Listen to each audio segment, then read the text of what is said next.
So I think what got us there was we were talking about the idea of like, was it worth it to shut everything down? Right. Was it necessary? And the pushback on that I have been hearing from friends is, you would think it is if you lost a family member. Mm-hmm. And yeah, I think that in our society, in the developed world, we don't have to cope with death as often as our society did a few decades ago even. And so it is thought of as a big traumatic event, and it comes so infrequently in our lives that it's a really big deal. Whereas, at least in Liberia, and I would imagine that this is true for a lot of the developing world who has the same type of infrastructure and lack of sanitation and that kind of thing. Healthcare. That death is simply a common everyday occurrence. You have lots of children expecting that not all of them will make it. You have these huge extended families that on a regular basis lose someone because the numbers just dictate that it be so. And you get used to people around you all the time being, they say, bereaved, having recently lost someone. Okay. I remember our first week of training. The first couple days they have you at the training center and just kind of give you a sec to recover from jet lag and get your bearings. And then they have one of the existing, like currently serving volunteers take you out for a walk around town to have your first glimpse of what life is like outside the walls of the training center. And as my small group was doing that, we ran into one of the teachers that our volunteer guide taught with, because it happened to be her hometown, her site that she was living at. And she greeted him and I think said something about, I didn't see you at school the other day. And he said, yeah, I'm bereaved. And I forget who it was. I want to say it was like his mother or his wife, a close family member, had just died. And so she said my condolences and all of the appropriate things, and we kept going. And then when we got back to the training center, we were just asking questions about what we had seen and things that we wanted to better understand. And someone said something about that, and she said, yeah, this sounds awful, but you'll get used to death. Like, it won't feel like a big deal to have to offer your condolences to your friends and people you know all the time. And it did feel like almost every day you go to school, there would be a staff member who was bereaved and had to be away from school for that. It was a very common occurrence. Wow. So it's such a frequent part of life in other parts of the world that what we're trying to prevent here wouldn't be a big deal to them. But it is to us. We're not used to losing family members. Right. Well, the thing too with Liberia was it wasn't like older people or sick people. Like you'd lose young kids, healthy people died all the time, whether it was from accidents or. So you got used not just to people who live full lives, but you got used to seeing, people suffer through loss of children a lot more than I would say here. Right. Child dying here is a big thing most time. Right. Yeah. But can't even remember how many times I've had students that died, or siblings of students die, or losing or students losing their own children. Or students, we had older students. Under 5 is the really high risk. If a kid makes it past the age of 5, they've got a much better fighting chance. Okay. But the secondary students were old enough that they would have kids under 5, and so that was 18 to 25 years old. So they typically they're expected to have kids most of the time by then. Yeah. Anyways, yeah, I'd say that's a big one too, is getting used. But see, that's the thing with this whole thing here is, it's not affecting children. Seem to be almost bulletproof. I mean, they carry it, Right. but isn't it kind of fascinating that they are getting it, but they're not symptomatic. It's not hurting kids. Like, that's bizarre. Yeah. That's so interesting. It is interesting. But also puts the kids who have pre-existing conditions at even higher risk. Right, and like, that's exactly why we had to close schools. There have been kids that have died from this, sadly, but I mean, yeah, Right. not, it's a normal, it's almost, if you look at the last time I looked at the numbers, it looked like pretty much a normal distribution. And it was centered around older people were the majority, and then yet on either the ages tailed off. Because that's not normal distribution, but not on age. right. Well, on the upper end of the age spectrum, it is. Right. Just not on the lower. I think that's also why, even though Liberians have a common religion with a lot of Americans, they practice it and feel it in a very different way. Yeah. Okay. They're Yeah, I was gonna ask what. They're pretty literal. yes, Okay. Everything's they're pretty... definitely like Old Testament Christians. Okay. Very literal. Fire and brimstone. Yeah. That kind of preaching. To go into a Liberian church or just to hear them talk about it in daily life, which they do very frequently, will remind you of Southern evangelical Pentecostal. Okay. Very intense. Right. Lots of singing, lots of dancing, they usually a set of drums in every church. That's all you need for a church is a Liberian voice and a drum. Some traditional drums usually. Yeah. Well, what was I gonna say?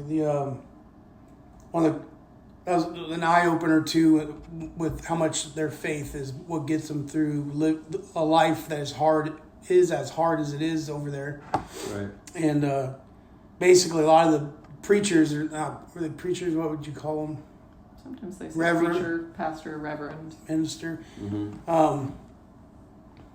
I've heard him say before, or I heard him say more than once, was that because of all the suffering, they live almost, they preach a doctrine of the more you suffer on this earth, the greater your salvation will be in the afterlife, that kind of thing. Really? I've heard that a lot, yeah. As a way of something. Yeah, I mean, it's to me it was.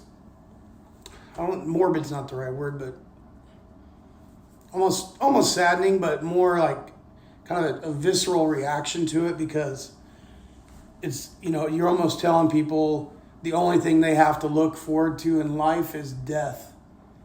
Right. And I've always been not very, because that's what, a lot of faiths promote, that you'll be rewarded in the afterlife. The afterlife is better than this life. I was like, well, then why are you wasting your time here? Right. Just go, it always seemed just you check could out. expedite it. Right. So I've never appreciated that. I come from the Bible Belt and I've heard it all my life, and I've never understood that part of the preaching that kind of gospel. Right. But over there, it seems to be what gets most people, through the day, is the idea is, you suffer and toil on this earth. And the more you suffer and toil, the greater, better your, the afterlife will be. And, so it's almost a way to encourage people to keep working even though you're suffering. Yeah. So that was, I don't know, visceral is kind of the right word, but it's just like kind of a gut check. Like, holy crap, moment when you hear people talking about that and talking in that way and promoting that. And it's interesting to me that the more economic despair there is, whether in it, like hearing you talk about Liberia reminds me of hearing similar messages where I came from as a young boy, where economically people just were worse off, Yeah. And so I didn't hear the more you suffer, the greater the afterlife is, as much as you suffer, you should kind of know or understand that your faith in God is how you make it through the suffering, right? Right. It's a way to that whole carrying you through your pain and all that. Mm-hmm. And so it's interesting that we could possibly say or imagine that the more that economic disparity exists or struggle exists, the more extreme the message begins to kind of crank and turn. Well, and then you got individual preachers too that take those same words that are written in every Bible, and they're giving their interpretation. But yeah, probably with that extra, that almost like pressure or societal pressure because of the hardship. Right. And yeah, it's interesting, right? We might think of the word faith as, like, I know from my Western world Bible Belt, being raised in the Bible Belt, my mind immediately wants to attach faith to some type of religious experience, but we are finding, I think humans find faith in anything at all, right? Oh, yeah. It's like, what is going to be the thing that's just going to get me through the next stage? Create our own, what is it? Not like support system, but you could argue that we worship the dollar an awful mighty, a lot. There you go. And we've turned it into a cult almost. Mm-hmm. Have you guys talked to any of your friends or associates in Liberia through the last month or so? And oh yeah, what are you hearing from them? Oh, they're on full lockdown too. Okay. But they're kind of used to it. I mean, they just came out of Ebola, and they're basically just reinstituting similar policy. Yeah. Right. So it's kind of almost, it's already ingrained in the culture. Wash your hands all the time and put up hand washing stations. That was a big thing when we were there, providing hand washing stations at schools. It started because of Ebola, or it was enforced, and people finally started doing it because of Ebola, and then it was kind of, it was left over and almost falling out of culture again. Right. Because washing your hands is not a common thing in general with soap. A lot of times, just dipping your hands in water and then you're done. That's washing your hands. Right. And so, how would you say this affects them economically? Their economic problems are. I mean, I'm sure there's got to be some like supply issues eventually with them, and it might be such a thing that they're more affected. Will be like the effects on them will be more down the line. Okay. Because they have so little already, or they get so little that it's not like there's ships every day coming in, delivering goods into Liberia. Right. And so they're they get a ship maybe once every 2 weeks, or actually it's probably more often than that. But whatever the rate is, like they might have more time before they start getting hit. But I don't know. Like, there's also the argument that poor countries are going to get hit harder because of this. Yeah. So but I think it's going to be more down the line because of the way their economy works. Ours is immediate. Like, we're seeing effects immediately because our whole country operates on credit, right? So if you can't pay your bills, then you can't do anything. Yeah, and I would say that it's the effect is very inconsistent over there. Okay. We've heard different things from different people. So, and this is third hand, I guess, in talking to one of my volunteer friends who still has a boyfriend back there, he had shared that the strategy was there are 4 out of the 15 counties that they're focusing on having a curfew, basically. They're like, you can go about your usual day from 8 to 3, and then outside of that, you're supposed to be staying home. Okay. But we've also heard and seen things.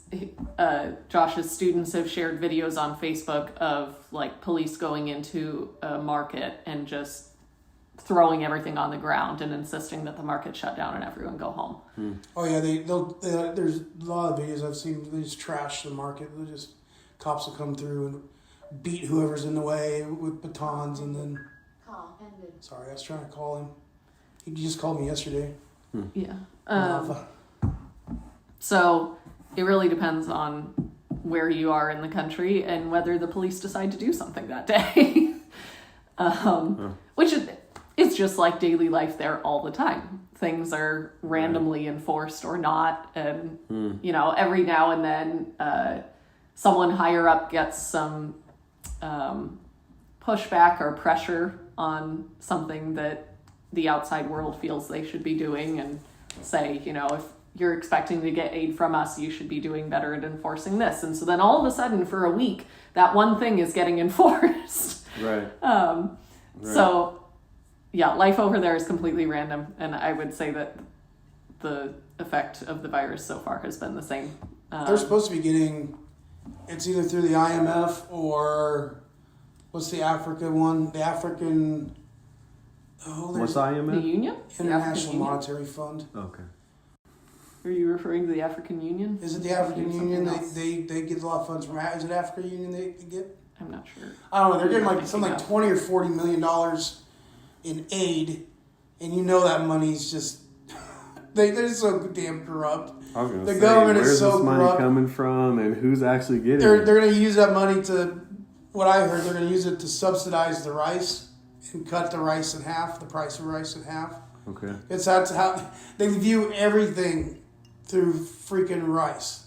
Yes. The price of rice basically is like the touchstone of the politics, of the culture. Like everything centers around that damn rice bag. I would say there are 3 things that you can ask a Liberian to get an idea for how things are going up over there. Mm-hmm. What's the cost of a bag of rice? Mm-hmm. Gas. What's the cost of gas? Mm-hmm. And what's the rate, meaning the exchange rate from Liberian dollars to American? Mm-hmm. Those 3 things will tell you whether they're in true crisis or they're kind of on the edge or like things are just normal. Those are the only 3 things that matter there. Normal is like borderline crisis though. To us, but not to them. Right. Like their day-to-day life doesn't always feel like crisis to them, even though they're probably only making enough money for that night's rice. Right. But it's still like that's normal to them, so that's not crisis. Mm-hmm. Some of the weird things that we've heard, taxis would normally carry 6 passengers. We heard they're only allowing 2. Motorbikes normally carry 3 or 4. We heard they're only allowing 1. Whoa. So normal size motorcycle. Wow. So theoretically, they're instituting social distancing practices. Gotcha. But again, that's real inconsistent. Like the people we're hearing that from live in the county that the capital is in. Okay. I guarantee you go outside of a main city, no one's following that. Mm-hmm. Well, it's like, how the hell are they even going to know if people are dying from it? Right. They won't. We don't even have test kits in the richest country in the world. Like, right. Yeah. So, and the only people that have tested positive are people that can afford to go to the hospital. Right. Right. And so, and if you think about how regular death is, why would you go to the hospital? And you aren't going to know that that's what it is necessarily. Like with Ebola, there was no escaping it. Right. If you died because you bled out, that was obviously Ebola. Corona, they have all kinds of different viruses and illnesses that kill them all the time. My man just told me yesterday that he's been sick with malaria and typhoid. Which is a regular go-to thing to blame things on. Like, you typically just don't get an illness diagnosed. You just stay at home and try to get better. Right. So like they could have the COVID virus and just think it's malaria. Yeah. Although if they treat themselves with the damn prophylactic. The chloroquine, was it? Yeah, hydrochloroquine. Like they're already the ones that can afford it hell, they might be, their death rates may not even be that bad. Who knows?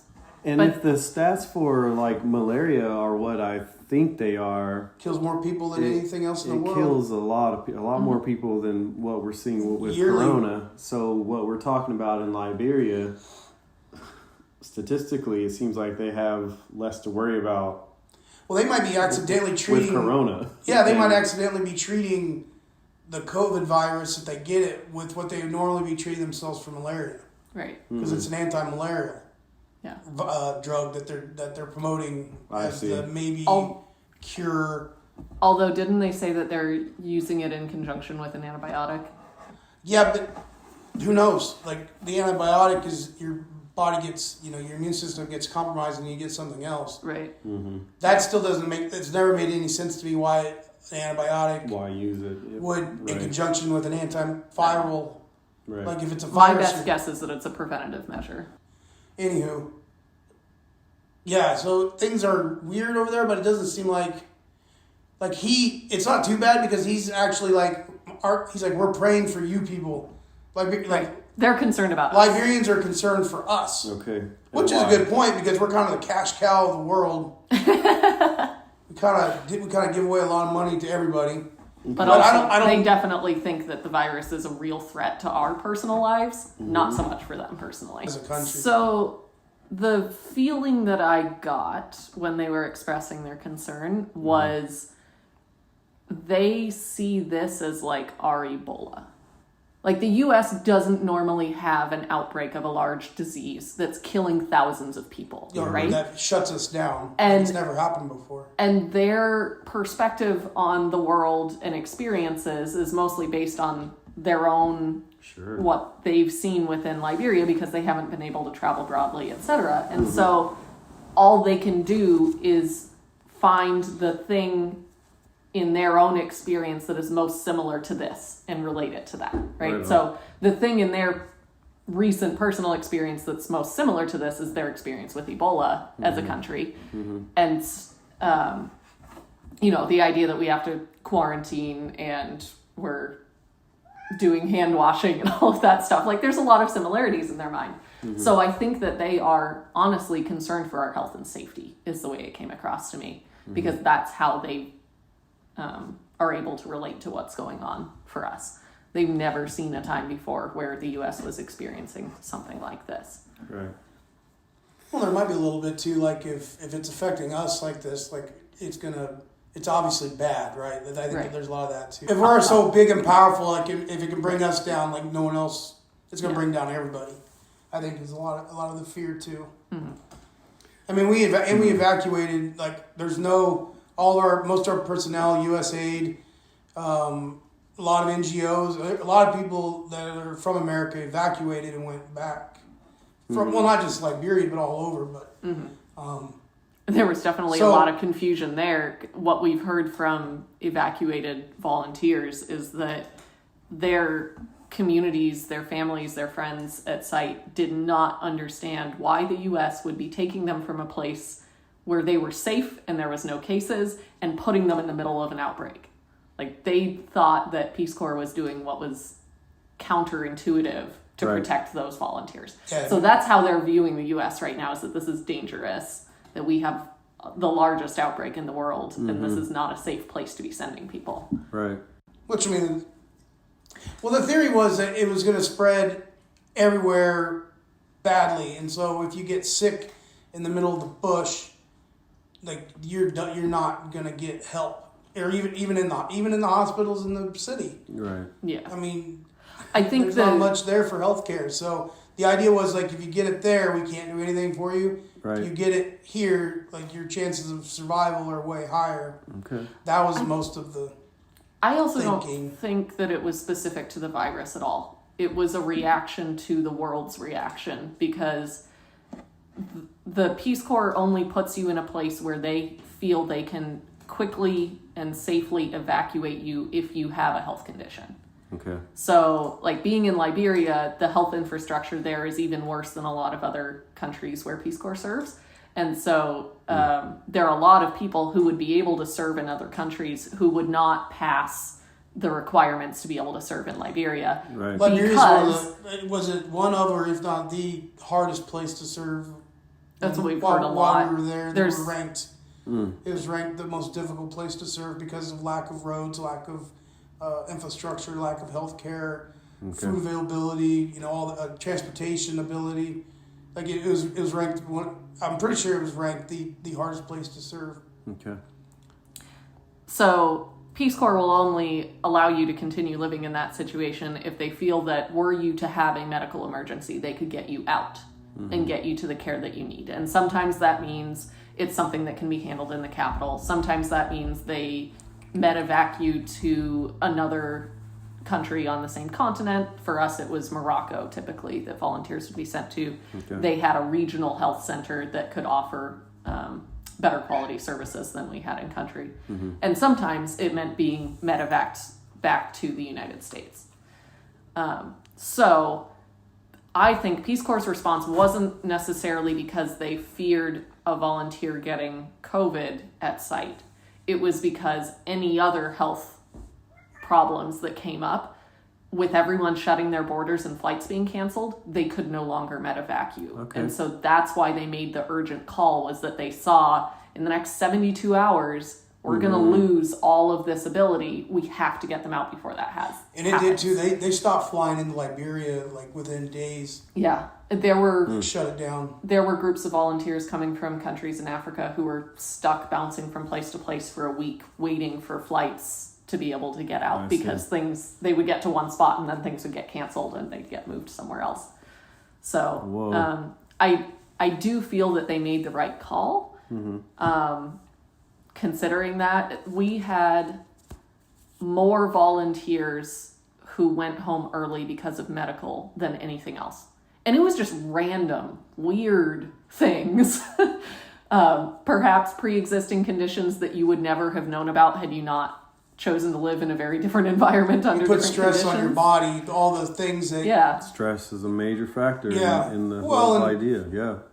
Yeah, like you said, the illnesses or conditions that are basically, if you live healthy or, you live well, are going to affect you, but you put stress on your body, all of a sudden this stuff just crops up, your immune system is suppressed. Immune systems, right. Yeah. Yeah. I mean, we did have some couple motorbike wrecks, that people broken bones, got sent home, accidents, that kind of stuff. Yeah. Okay.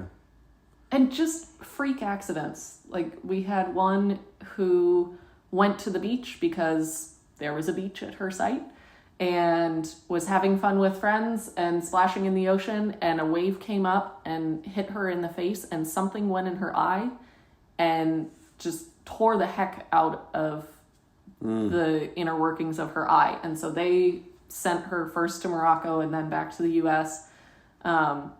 She went through tons of different doctors and they did everything that they could, and they reached a point where they said, honestly, we don't know if you'll ever get your sight back in that eye or not, but there's nothing further that we can do. And she said, all right, then send me back.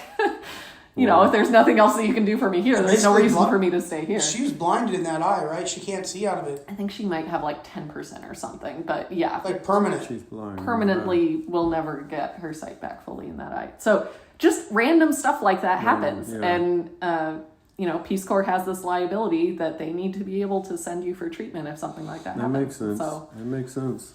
yeah.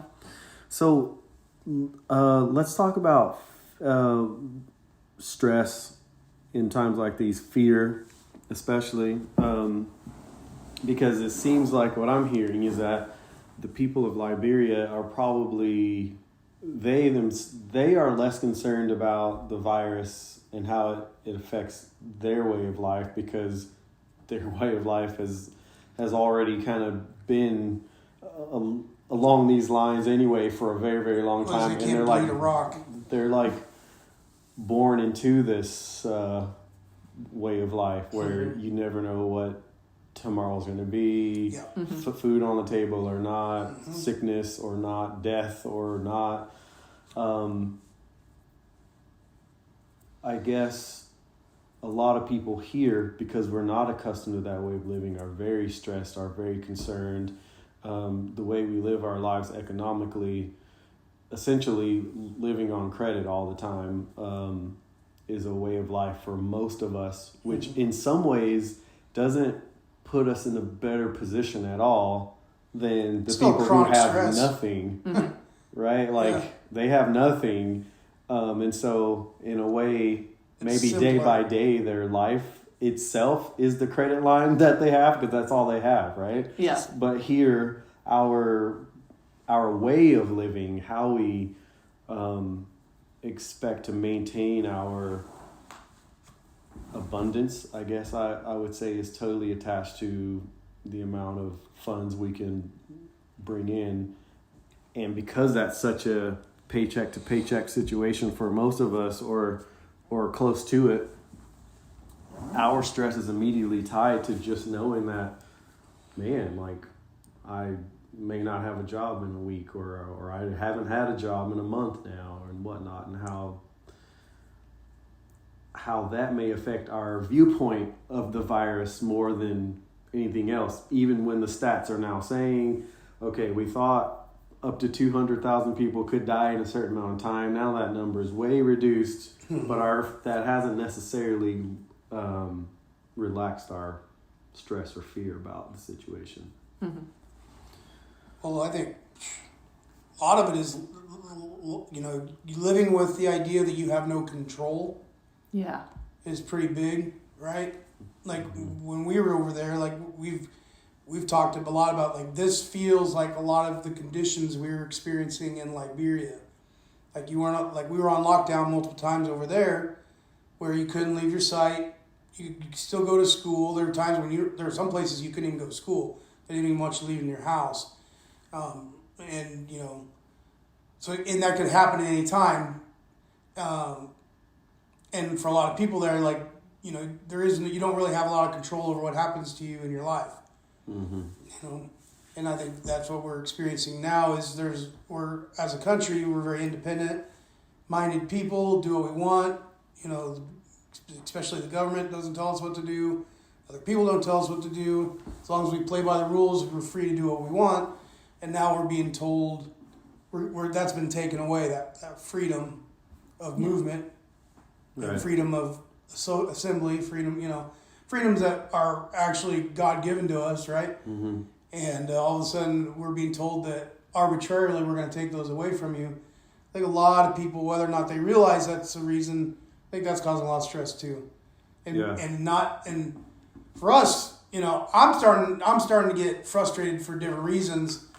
But as far as like the day-to-day, like getting used to all of it, we felt like we've always been talking that it doesn't seem to affect us as negatively because it's like we never really got back. Yeah. We're still in like Liberia mode almost. Yeah. So it hasn't been a year yet. Right. It'll be a year in July, August. So 3 months. Okay. Yeah. 3 or 4 months. But now it's been, so we were in we were in a transition period for us personally. We were in a transition period. Right. And all of a sudden this stuff happens and it's like thrown us back almost. So it's as if that transition period was just an interlude. Right. Sure. Instead of being a return to something. I still find it difficult to have conversations with like people I don't know because I don't even know what to talk to people about. Right. But that was going on before all this. Yeah. And so like I guess that's the only negative side, like getting used to that again. But as far as like in general, I think the laws, not having control over your life, or this big unknown thing hanging over everybody that you can't affect or don't seem to be able to affect. It's outside your control. I think that's a huge thing going on right now. A huge problem or issue. Right. Yeah. It's the combination of lacking control and predictability. Mm-hmm. That's the normalcy. Feeling, right. That's that the feeling normal that's gone. When we were in Standfast over there of, I don't control how and when this situation ends. I just keep doing what I can do at home. Mm-hmm. And I can't predict when it might end. Mm-hmm. I had school closed for, was it 6 weeks at one time? Yeah. Really long period. And, every so often my friends are checking in. Oh, how much longer do you think it'll be? I have no clue. It literally could be tomorrow. Someone could call tonight and say, hey, we just got funds, we're opening tomorrow, the students are on their way back. Or it might be another 3 weeks. I have no way of knowing. So you're talking about school when you were in Liberia. Yeah. There was a time period where it shut down because of funding for 6 weeks. Yeah. And you had no clue when it would happen. So on the first day, I knew that this was probably going to be at least a week. But beyond that, I never knew when it was going to start again or not. And sure enough, when it finally did, I had 2 or 3 days notice, I think. They said, all right, the funds came through, we're opening this day. And everybody flooded back to campus all of a sudden. Right. So yeah, that feeling of I have no control of the situation, and also I have no idea when I will get control back or when that situation will end. Right. And that's exactly what we're all in. We have no clue whether this will be another 2 weeks or 4 or 6 or whatever. And we're just kind of used to that waiting game. Interesting. It's become normal for us, and so it doesn't cause anxiety for us. Also, the lack of control over bigger things in your life is funny how it manifests. Some people don't have this problem as much. Josh was better at coping, but I am very much a control freak. I'm a planner. I have always been that way. So there being a lot of big things in life that you don't have control of, and having to let go of that, I wanted to be able to just entirely let go. What happened in reality was that my brain needed other things that it could control instead, because that's simply part of who I am. And so, there were things like death becomes a regular thing around you, illness becomes a regular thing around you. I don't know if my students are going to be healthy tomorrow and be able to come to school with me, that kind of thing. Because I couldn't control that, I would then micro control other things. Like me. Okay, I've accepted that I might not see my students healthy at school tomorrow. However, God forbid Josh put the dish towel in the wrong place in the kitchen, I will lose it. Because that's the small thing that I can control. Right. So just refocusing on those little things that you actually can. Because most of us still have a safe home, that we have little things around us that we can still control to a certain degree. Being able to just refocus on that and let go of the bigger stuff is something that took time to adapt to. And I think a lot of people are in the middle of that transition right now. And I don't know whether this will be over before they've reached that point or not. But I think a lot of people are experiencing the same thing that I did. Yeah, that's real talk, because I'm sure there are people who can barely stay in the house together for a few days before that next level of control kicks in. It's nice to have plenty of distraction and excuses to get out, to be moving, and to have your own time to do this and that, and everyone can go their own separate ways because they absolutely have to. Which in one case we talk about freedom, but because of our economic health, I guess I could say, we're not really free to do what we want. Right? Because you have to go and do these things, or your own personal finance becomes an issue very quickly, right? So it's interesting it's interesting to try to put all this together, the different ins and outs, and even what we think of as freedom here, is very interesting, because hearing you talk about Liberia, they may be more free in some ways than we are, right? Because and that's just, it's astounding to attempt to step into their shoes and see the world and see the virus from their point of view, and the way they have their own struggles and we have our own struggles, and if we're both looking at the virus as this one thing, but we have very different takes on how it is affecting us and how it's affecting the world, and even the fact that I'm assuming a lot of them live in small spaces typically. Yeah. And here, especially in Anchorage, it's not atypical for a large group of people to live in in a relatively small space just because the cost of living is so high, which more so relates to back to our economic issues here. But we always had the ability, but it's more so the necessity to get out and go our separate ways for school and for work and leisure. But now having a lot of that freedom taken away is driving a lot of people to a certain emotional stress that they're not accustomed to, which is, I have to be around these people. There's nowhere else that I can go, you know.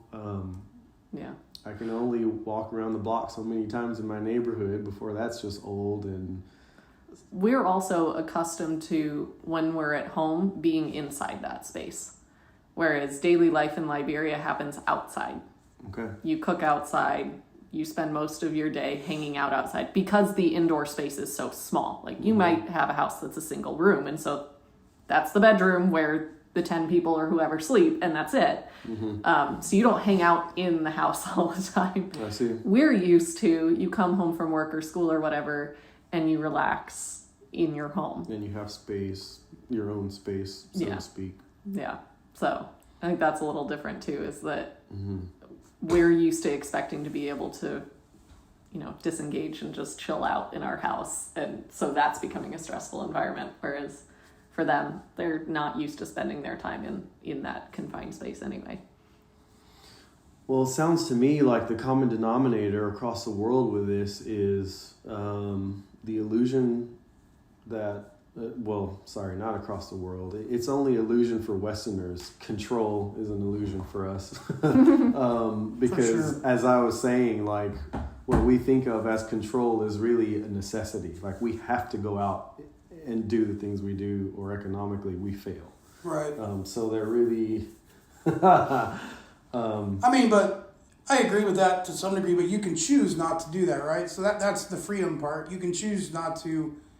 I mean, it's a hard game to play. Right. We've talked about that before. Like, you don't really have a choice in a lot of cases. Like, we don't have there's not a lot of alternative ways to live outside the system, and it's been set up that way, right, to enforce itself.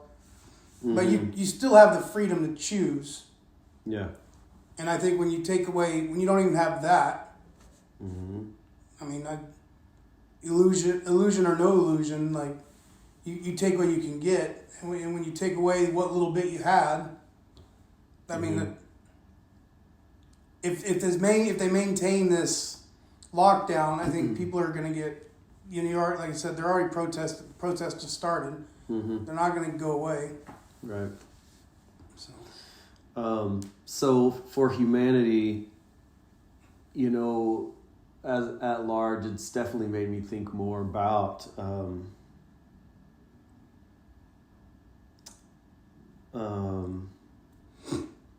at the end of the day, who are we really? What really matters? And I think there's something key about fear and control and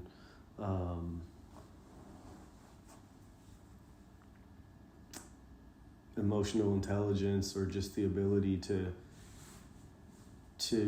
know who we are in the midst of struggle, because you kind of get a really good idea, right, of who we are collectively when we have to face a struggle like this all at the same time. And seeing the amount of fear, from my viewpoint, is not good data to have, you know. Well, and it's also becoming more and more divisive too, right? Like, it's becoming, because it is becoming political now. It's like another driving wedge. Right. People that want to go one way and the other group wants to go this way. Yeah, it's hard. It's a hard discussion. It's a hard. Yeah, I mean, there are so many perspectives and ways of looking at it, but again, at the end of the day, like, we're all just trying to do our best. We're all just trying to survive, right? And it's like, when have we had enough of the division, Mm-hmm. It's like we're all, like, I'm kind of sick of hearing this, but it's too true on some levels. We're all in this together, which is just like this one experience that we all are calling life. We all want the same thing at the end of the day, which is safety, and peace of mind, and food on the table, Mm-hmm. and shelter. Like, those are the basic needs that we're all hoping we can have with the people we care about. And how do we go about rethinking that, or doing a better job of maybe just identifying what our values are, even when we don't have control, or even when we realize the truth, which is from the day you were born, you ultimately didn't have control anyway, right? So going back to this idea of there kind of being this illusion of control, but then something like a virus pops up and shows you, wait, like, this is planet Earth. Like, you don't really control anything, but you can continue this systemic way of living that gives you the idea that you have control of something. Yeah, we were talking about that the other day, because Josh was saying, we keep hearing people refer to the new normal. What's going to be the new normal? Mm-hmm. And We're making all these big changes. This is our opportunity to make these huge changes. So, like, I don't like this. I'm not getting asked what decision we're gonna make. Josh is about to go off. I can tell. No, I cut her off. But my response to that was what I predict, and of course I'm not an expert, but my best guess from my anecdotal experiences with people is that the majority of our population felt comfortable enough with how everything was before the chaos happened, that all they want is for things to go back to being that way. Mm-hmm. In politics, we talk about changes that we want to make for things to get better, and there's disagreements on what better would be or how to achieve those things. But in general, most people are mostly comfortable with how things are going. Like, they want there to be small tweaks. They don't want there to be huge changes, because they don't feel a need for huge changes in their life. Right. And so I think what I expect to see happen when we reach the point that we're able to start reopening things and taking away some of the restrictions is that most of the population will want to and they will do everything they can to make things return to the previous state with as much immediacy as possible, because that's what they want, to just feel comfortable, to have those things that you were talking about, to have shelter and food and peace of mind. It gave them peace of mind to have that feeling of regularity and normalcy. So personally, that's what I expect to see, is that people try to find their way back to that as efficiently as they can. But that's the problem, right? Is the fear is that by maintaining this lockdown for however much longer, there's going to be fewer and fewer people able to do that. Their opportunities being destroyed because of this, right? And so you're going to have more and more people that will not be able to get back to normal, because their normal was destroyed, and there's not going to be a way to get back to it. Okay, but if you look at industries that have dwindled in recent decades, they don't want big changes. They want a way to go back to what it was before, right? Like, if you look at the coal industry, they love Trump because he said he would bring back coal. There have been so many people who have tried to get their attention by saying, we'll help you with retraining, we'll help you by, leading you to this other thing that could make you comfortable. It just means some changes, right? But that's not what they want. They want it to go back to being the same. Well, then you're way. getting into a classic personality difference between conservatives and liberals, because Yes. change versus stability. Right. If you know something's working, why would you change it, right? And that's like a classic, why fix something that isn't broken? I mean, you can find reasons it's broken, But if it's not broken for them, right, why would they want to change? it's not So broken for them. I guess stability is what I'm getting at, because people want stability in the way that they had it previously. Yeah. Yeah. They don't want big changes that'll give them a new type of stability or a new way to reach the pre-existing stability. Right, because they just want the same thing. That's the fear of the unknown, because you don't know that new stability even exists. Yeah. Right? Like that's like classic Peterson stuff. He's talked about that in the past. Right. There's our own neighbor. Well, it does take courage to innovate and try to put new ways of thinking or new systems in place that hopefully can alleviate old problems that we got comfortable with, because that's another part of comfort, right? It's like, well, it's not perfect, but this is the best we've got here and now, and we're comfortable with letting it go the way it is as long as it doesn't do too much damage. So finding ways to improve, I think humanity has existed for as long as it has because we do find ways to improve and innovate. No, we adapt. We're great at adapting to shitty conditions. Absolutely. Right. So I think it's definitely a time to think about moving forward, and so that economically nothing like this happens again. But that's not true. They're already setting the game up to go longer. All the bailouts, everything else. That's the changes I'm afraid of. Is they're going to put people on UBI, and like I don't know, like what. That's the unknown that scares me. That's the unknown that's scary. Yeah, I agree. Because like what do they want people to do? What are they wanting people to do? Go do what you want to do. Like what most people work, like we are working animals. Like that is what we do. Like we are there's artisans, right? You're like yourself, you're a creator. Some people don't that's not in them. Right? They're warriors, or they're workers, or they're like historically through the time of like the trades of thousands of years ago. I would say nurturers is right? Healers, right? Like you get back down to your basic functions to survive. Right. But if you have a state, or even what seems to be more and more a state corporate hybrid, because they're always more and more intertwined. Yeah. Now they're going to just give you money to exist within their system. Now you don't even have a reason to exist. Like, you don't have the ability. Now you don't need to provide. It's being provided for you. A lot of people's main thing in life is to provide for their family one way or another.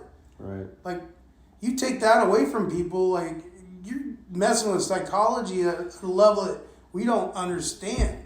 We think there are addictive issues, mental health issues now. Right. But if you take away a person's ability to express themselves by work and the ability to feel good about themselves by producing being something, productive, that's right. Then that issue goes through the roof. Addiction, drug abuse. Right. Well, and we're talking about people losing don't have any goals, because society's become so damn easy. Like, you don't have to worry about anything already for a lot of people. Well, you don't have any direction. I've had 2 conversations in the last week related to that. You can potentially make more money being unemployed now than showing up to work every day. Like, and I know that there are people who are unemployed who now make more money in a month than I do, and like I go into an office every day. Yep. And that's interesting. I don't even know what to think about that, honestly. Right, well, that's now. what they were saying, like all these essential employees that, yeah, they're keeping their jobs, but they're putting their lives on, in theory, they're putting their lives on the line, or bodies on the line, maybe not dying, but their bodies on the line, working longer hours, providing for everybody else, but they're not getting any bonus check. They're not getting anything. I mean, I guess everyone's getting the stimulus check in theory, but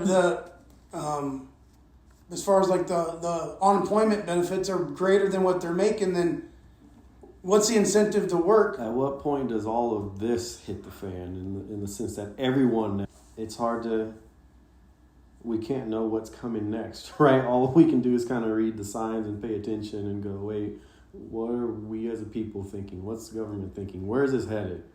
Or where could it be headed, right? Which is, doesn't look good right now. Like, none of it looks good.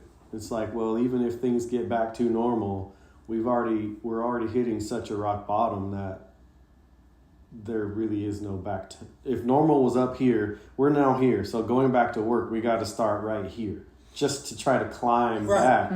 And it's an overwhelming thought that there are so many businesses that have to shut down, which means those employees have no job to go back to, you know. And even if the business can magically reopen, can it hire all of its employees back? Most likely not. You know, it's just like, so how much more stimulus do we need to sustain things once we open things back up? Okay, we're still starting here. Now, how much more stimulus is it going to take to kind of give us the next bump?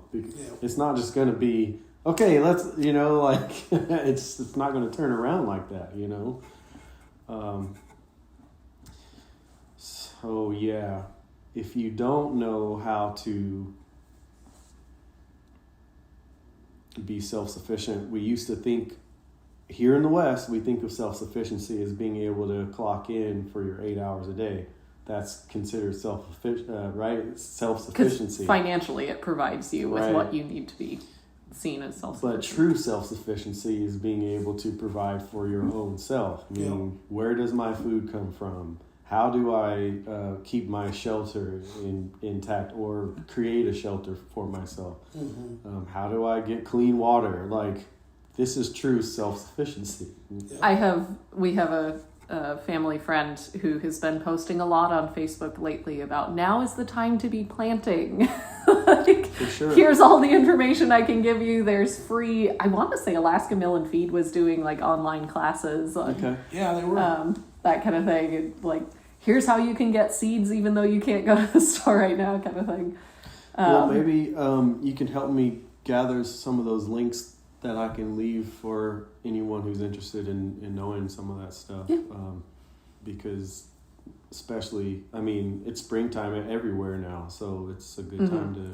Yeah, I thought it was funny when this was being promoted 4 weeks ago, and I was like, it's still snowing. I can't plant things right now. You know, maybe seed starts in my house is the best I could accomplish, but we're all finally in that season now where it's feasible. Yeah, so... This is a great thing to talk about just really quickly because I think we're coming up on we're just over an hour, that we could, neighbors, communities can work together to build above ground garden boxes and work to help each other out.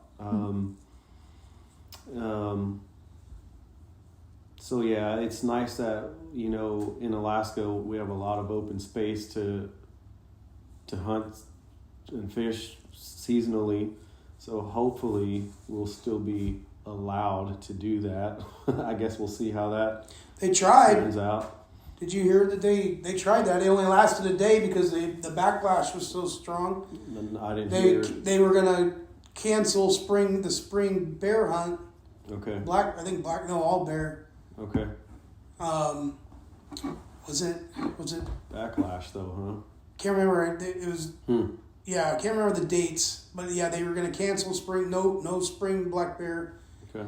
And literally the next day they rescinded because people it went online and people signed petitions, started making phone calls, and there was so many people saying, "What in the hell do you think you're doing?" Right.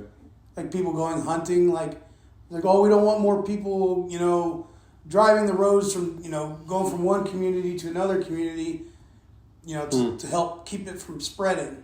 That's a joke. Everything's shut down community to community. Where am I going to go except Fred Meyer? Or a gas station, yeah. What kind of thinking is that? It's ridiculous. Like, well, it's like more, like everything, all their decisions are out of fear. Their only thing is they don't want to see something bad happen on their watch, right? So it's all politically motivated to like, Because they don't want to be blamed later for having Right. not made You that should have done decision. this. You should have done that. Which they're doing anyway. So you're damned if you do, damned if you don't. Right, exactly. So you might as well That's do what I was gonna what is say. the best You're thing. in a rock and hard place with that. Unfortunately, humans have not yet learned to be understanding of their own faults. Like me just thinking about me. Mm-hmm. I am so imperfect. I am so fallible in every line of thinking. And I may convince myself very assertively that I've got some things figured out. But at the end of the day, I can make so many mistakes. I don't expect one person in some kind of position of power or on some committee to be any different. And especially if you're trying to... Well, it's dangerous if they are, though, if they're not. And that seems to be like they're narcissists, right? Like, that's what politicians are. 'Cause that's the kind of people that want to be politicians. Right? Like, we don't have good leaders anymore. Well, good leaders are within communities, for sure. Right. But no one wants to step up to that kind of limelight because you'd have to be truly narcissistic and think you are... that your shit don't stink because you're going to take criticism from all sides all the time. It's a rough job for sure. Right, and then you get so used to it, then you stop caring what anybody thinks, and then you just do whatever you want, right? Like that's how it feels from looking from the outside. I think there are still good ones out there. They're just fewer and further between. No, they all suck. They have to be out there. They are. I think. They have to be. To make sure my mother had a very good friend from high school who was in the state legislature for a long time. And every impression that I ever got from him was that he was there to serve his community. And as best as he can within the system and boundaries he's given. I think that you can have, you're going to get lots of criticism, but you can also process that in a healthy way, knowing I'm imperfect. There are ultimately always going to be people who disagree with me. Yes, sometimes I'm going to make bad decisions, but I did it for term limits with the right intention. I didn't intentionally try to hurt I or think bring there are down. still people like that in leadership. It's just that, yes, there are a lot of people there for other reasons as well who don't have that ability. Yeah. I think we should all take turns. There shouldn't be such thing as a career politician. Everybody should have. It should be like jury duty. Well, I that's a could thought. see a lot of potential pitfalls in that plan too, but nothing is perfect. Yeah, I mean, it would have some boundaries and guidelines of its own, I'm sure, to keep certain things in place or not in place. But I mean. Well, it makes everyone civically engaged, right? Like, this is a way of saying, or thinking outside the box. Okay, how do we innovate? How do we change? Because if there are things about our system that we're uncomfortable with, there are things about how we make decisions at the community level, or how can we make it better? It'll never be perfect because humans by nature are not perfect. So. Speak for yourself, man. How can we make it better? How can we take economic incentive out of the equation so that there's less of that in people's minds, right, as they go into this? Well, we've always been driven to acquire resources, no matter what that resource is, right? It seems to be in our DNA.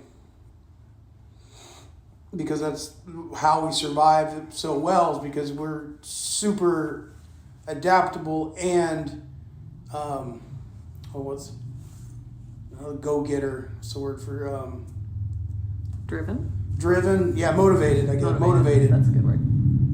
Because we're gonna survive no matter what. And if that means that we're gonna outcompete the neighbors or what, that's. Right. It's the reason they had to create an ideology about treating your cooperation over independent. There's something inherent about mankind, humanity, that we do struggle with the ego, and I've been writing a lot about that in addition to the IP book, right? Mm-hmm.